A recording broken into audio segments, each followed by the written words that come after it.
এবারে metal presence কৃষি সংবাদ সুজলা সুফলা।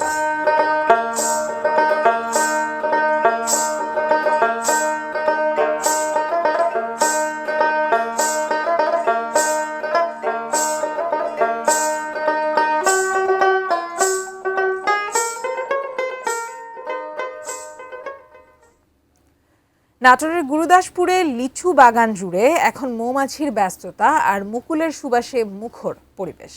লিচুর ফুল আর মুকুলে ভরে উঠেছে বাগানগুলো। গতবারের তুলনায় এবছর গাছে গাছে ফুল বেশি হওয়ায় ভালো ফলনের প্রত্যাশা করছেন চাষিরা। সোহেল রানার ক্যামেরায় নাটোর প্রতিনিধি বোরহান উদ্দিন বনির পাঠানো তথ্য ছবিতে ডেস্ক রিপোর্ট। মুকুল ঝরে পড়া ঠেকাতে বাগানের পরিচর্যার পাশাপাশি বসানো হয়েছে সারি সারি মৌবাক্স। ছোট ছোট কাঠের এসব বাক্সে বাসা বেঁধেছে হাজার হাজার মৌমাছি। তারা ফুল থেকে মধু সংগ্রহের পাশাপাশি লিচুর পরাগায়নেও গুরুত্বপূর্ণ ভূমিকা রাখছে। এতে করে ফলন বাড়ার পাশাপাশি লিচুর গুণগত মানও উন্নত হচ্ছে। মৌচাষীরা বলছেন লিচু ফুলের মধুর চাহিদা ও দাম ভালো থাকায় তারা লাভবান হচ্ছেন। প্রতি কেজি মধু 700 থেকে 800 টাকায় বিক্রি হচ্ছে। তাই দেশের বিভিন্ন জেলা থেকে তারা এখানে এসে মধু সংগ্রহ করছেন। যে মুকুল আসে সেখান থেকে মধু সংগ্রহ করি এবং সেখান থেকে মধু সংগ্রহের পর আমরা সুন্দরবনে যাই এবং পরবর্তীতে আমরা অন্য জায়গায় যাই। যখন মধু নেওয়া আপনার শেষ হয় এইখান থেকে আমরা যাব আরেক জায়গায় হচ্ছে আপনার পাবনা, যে বোম্বাইতে।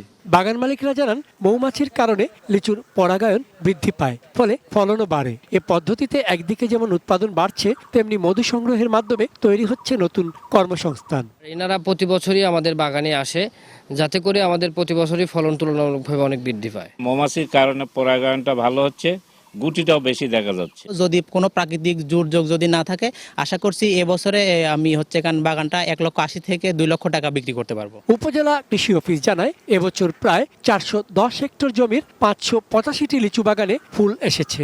এসব বাগানে প্রায় 2000 মৌবাক্স স্থাপন করেছেন দেশের বিভিন্ন এলাকা থেকে আসা মৌচাষীরা। লিচুর যে বাগানগুলোতে তারা এই যে মধু সংগ্রহ করছে, এতে কিন্তু আমাদের ব্যাপক একটি মধুর উৎপাদন হচ্ছে এবং সারা দেশের মানুষ এই যে লিচুর মধু সেটি খেতে পাচ্ছে এবং এটা আমাদের কিছু কর্মসংস্থান হচ্ছে, পাশাপাশি এখানে মধুর যে চাহিদা সেটি কিন্তু পূরণ হচ্ছে। চন্দন পাল, ডেস্ক রিপোর্ট, এটিএন নিউজ।